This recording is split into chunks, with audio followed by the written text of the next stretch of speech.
Let's finish up RACE-1 with questions 7 and 8. Now, question 7 says that the following issues are present in the code base, and all of these issues, all of these options rely on there to be an integer overflow in the code. So, as you remember, we have a in Secureum token, which is something like an ERC20, because it has like balances and stuff. And it also uses Solidity 0.7, so there is no native protection against underflows or overflows here, so it can definitely be that we have an overflow, like the question demands. We also know from previous questions already that we have an underflow here, which is prevented by this require statement. We also already have seen these additions with the save add function, and the save add function is indeed correctly implemented, and it prevents these additions from overflowing. So there's also no integer overflow here, but we have, once again in this line, we have a multiplication with decimals. Decimals being, in this case, not that it is correct, but in this specific case, it is 10 to the power of 18. So that's quite a large number, and if we would pass in a desired tokens that is already quite large, so large, in fact, that even after dividing it through 10, if it then were multiplied with decimals, it could wrap. So wrap means it would go so high that it basically hits the ceiling of the uint. The uint ceiling is the maximum number that a uint of this type, of the type 256, so 256 bits, can represent. And as soon as it hits the ceiling and it goes even further, what does it do? It wraps around back to 0, and we start counting again from 0. So it's definitely possible that if we specify a large amount of desired tokens so that it will wrap when multiplied with decimals, that the result of this multiplication, which is required way cents, so this is the price that we have to pay for the large amount of desired tokens that we specified, it would indeed be possible to have this price wrap, basically. That means that we could potentially get a lot of tokens for very little ether. Okay, so we definitely have found an integer overflow. So let's look at the actual options. We have option A, which says that an integer overflow allows one to drain ether. Now we've already talked about this in previous questions, but basically it's not possible to drain any ether out of this contract. Basically, all the ether that goes into this contract will stay in this contract, because there is no way to get it out. In this by function specifically, where we have the integer overflow, there is no send, there is no transfer, there is no low level call that sends value. So option A can definitely not be the case. Then we have B, which says an integer overflow allows one to receive new tokens for free. Now, receiving new tokens for free would mean that this required way sent after wrapping would end up being exactly 0. Now, is that possible? It would mean that we would have to pass in a desired tokens amount that after dividing through 10 and then multiplying with decimals, so with 10 to the power of 18, it would need to end up exactly at the maximum number that an uint can represent plus 1. Now the problem is with these divisions and multiplications with powers of 10 that if we can, so I'm using here a little tool which is called eveToolbox.com, and it is quite useful because here we can basically set the maximum word. So a word in the EVM is 32 byte. And a uint 256 is also 32 byte, so this represents basically the maximum value a uint can have in the EVM. And this is the maximum number that a uint can basically have, this type of uint that we're dealing with. And as you can see, it ends with 35. So what we would need here is this ending with 36, because that would mean that it would wrap around and go back to 0. Now the problem is, if we would divide this through 10 and then multiply it by 10, it would require a lot of zeros to be here, basically. We cannot arrive at this ending with 36, because we are only dividing through 10 and then we're multiplying with 10 to the power of 18. So we would need at least like 18 zeros here for us to be able to arrive at exactly this number that wraps to the power to 0 basically. If it would work if, I don't know, if maybe the decimals would just be added. If we would have plus decimals here, we could just give this a number that when added with the decimals would exactly arrive at this overflow, to exactly arrive at 0 basically. But in this specific case, it's just not possible. But maybe what's possible is that we make it overflow and get a lot of tokens for a very low price. So let's maybe do a little bit of an experiment here and see what numbers we're dealing with here. Well, then I'm just gonna, so this is Remix, where we can test contracts online, and I'm just gonna create a little test function. So I'm just gonna write function test. We make it public so we can call it from the outside, and we make it view, and it returns a uint. And let's first just return this maximum number that we've already talked about. So how can we access the maximum number that a uint can have? We can access it by typing type uint, and we're dealing actually here with a uint 256, and then dot max. So if we compile this, deploy it, and then call this test function, you can see this is the same number that we were looking at in the Eve toolbox, ending with 35. So this is the maximum number that a uint can represent. And now let's actually go backwards. Let's do the same things that are done here for the price calculation, but do them in reverse. So basically we will divide through decimals. And after dividing through decimals, we will multiply it by 10.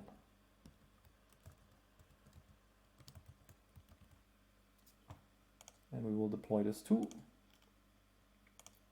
So this number, if we would pass this number as desired tokens into this contract, what would we get? It would multiply, it would divide through 10, so this 0 here would fall off. And then it would multiply with decimals, which is 10 to the power of 18. So it would add 18 zeros to the 7. And that is basically the largest number that we can get, or the closest that we can get to the largest possible integer in this calculation. So to actually go one above that, we need to just increase it by as little as we can. And increasing this number by 1 doesn't really work, because as we know, it will be divided through 10, and then this 0 here, it will just fall off. This lost precision, so we can't increase it by 1. We actually have to increase it by 10 to increase the 7 to 8, and this will actually end up passing through and going to decimals, so this multiplication, and then we should actually wrap around and end up at a price that is much smaller than the price that we should have. And let's just test that by basically storing this calculation's result as desired tokens, and then we just copy and paste this calculation from the original by function and return it. So we return the required way that we would have to send if we were to call the by function here. Deploying that too. And we end up with the number that we mentioned, which is the largest possible number that we can, or the number that we can get closest to the largest possible number. And now we do what we said. We're gonna increase this desired tokens amount. We're gonna increase it by 10 to then have this overflow. So always add parentheses for clarity. Added 10, And now deploy this once more. And if we now call this, what will the required way sent be? And it is, well, it looks like a large number, but it is much smaller than what we requested. We requested this very large amount of tokens, and we can again use our little Eve toolbox. So assuming that our token has 18 decimals, this would be an enormous amount of tokens that we would get here. And then the price that we have to pay, so the ether that we would have to send to receive this enormous amount, is this much. So we would only have to pay 0.4 ether roundabout to get an enormous amount of tokens. So going back to question 7, it required that an integer overflow allows one to receive new tokens for free. Well, they're not free, but they are a bargain. But this still doesn't make this option true, so B is also not correct. But I would say it was an interesting exploration, at least. I hope you found it interesting too. So the last option that we have in C for question 7 is an integer overflow allows one to trap or freeze the system. So we already talked about trapping or freezing a system with division through 0. Basically what we said is that if the divisor is stored in a storage variable and somehow we are no longer able to update this divisor and it has become a 0, then this division through 0, which would now happen every time when the contract is executed, would maybe then trap the entire contract and stop it from working. It would maybe trap every user that is trying to interact with the contract. It would prevent them from using the contract, no matter who is calling, basically. And that is certainly bad. Now, does this have anything to do with the integer overflow that we found? No, because it wouldn't revert, right? Because the problem in the division through 0 is that the division through 0 reverts, and because of this revert that then happens and is dictated to happen over and over again due to the 0 being in storage, that would then cause the system to be trapped or frozen. So how can an integer overflow cause a trap or freeze? Well, in the same manner, basically. If we have protection against integer overflows, how does it protect us from integer overflows? It protects us by reverting, by preventing it from happening. So if this were Solidity 0.8, we would be protected against overflows, but we might actually not be protected against the system freezing, because we might think that we're safe from overflows because it's 0.8, but in reality we forget that overflows now will revert and it might end up freezing our system forever. So obviously it can't happen in this line because there's no protection here. But what about all of these additions? Here, the safe add. So if someone would, we already mentioned in a previous question that this transfer function basically allows doubling your own balance. So this is another one of the issues with this contract. When a person sends themselves their own entire amount, they are basically able to double their balance with every single call. So what if they keep doubling their balance until they have such a large balance that this revert of this safe add function hits, and then every time this person tries to do that, it reverts. Or every time this person tries to send money to someone else, it reverts. Or every time another person tries to send money to them, it reverts. So then we would kind of have a locked system now, because one of these users' balances is so large that every time someone tries to add more to it, it would overflow and therefore revert due to this safe add function. But this doesn't really count as the whole system being frozen, because it would be specific to a single user, to a single message sender. So it doesn't really count here. And in case of the buy function, having this overflow is also very unlikely, since, well, it can overflow for the same user who doubled their balance so much that they nearly hit the ceiling, basically. So they maybe can't buy anything anymore, because then it would hit, again, the safe add would hit the revert, but everyone else can still interact normally with the buy function. So while yes, one person can indeed get themselves stuck, it doesn't really lock the system for anyone else, and therefore this is not really considered freezing the system, or not really considered a denial of service in that case. And since the person to achieve this, they would actually execute this malicious exploit where they would double their own balance over and over again, well, they deserve it. You know, they deserve having their fake balance locked, I guess. So we would just disregard that as works as designed or something like that. So I would argue that C is also not true, because it does not trap or freeze the entire system. It doesn't freeze the entire system for all other users, and it also doesn't trap funds for users who actually interacted with the protocol in a legitimate manner. And therefore C is also just not correct. So it can only be D, even though B is a little bit true, but it's not free, but close to free basically. Moving on to question 8. It says here, the in Secureum token contract strictly follows the specification of. So we have these ERCs, and these are basically standards that we can all follow, so we can all rely on contracts following certain patterns and being able to rely on them to look certain way and to act certain ways basically. Not always followed, obviously, because they're only standards, they're not requirements. But here it asks whether the in Secureum token that we're dealing with here is strictly following any of the following specifications.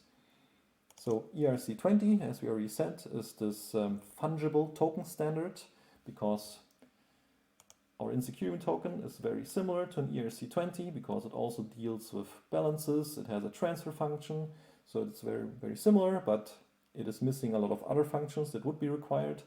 And one of the most obvious errors for it not following ERC20 strictly is this decimals line here, because decimals is intended to be a uint8, so an 8-bit uint.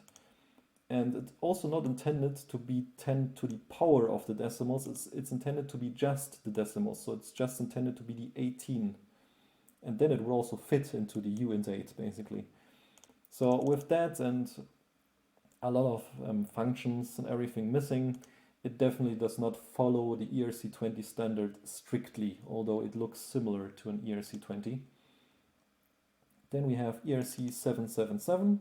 I guess this standard is most well known now for it having callback functions, which often have allowed for reentrancies to happen.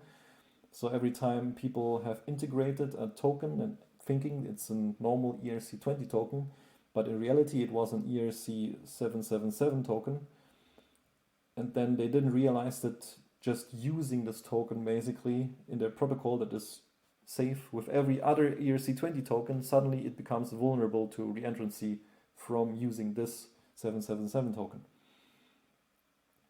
The problem here again is that ERC777 is an extension of ERC20. It is backwards compatible with ERC20, and it can therefore by definition not follow ERC20 strictly.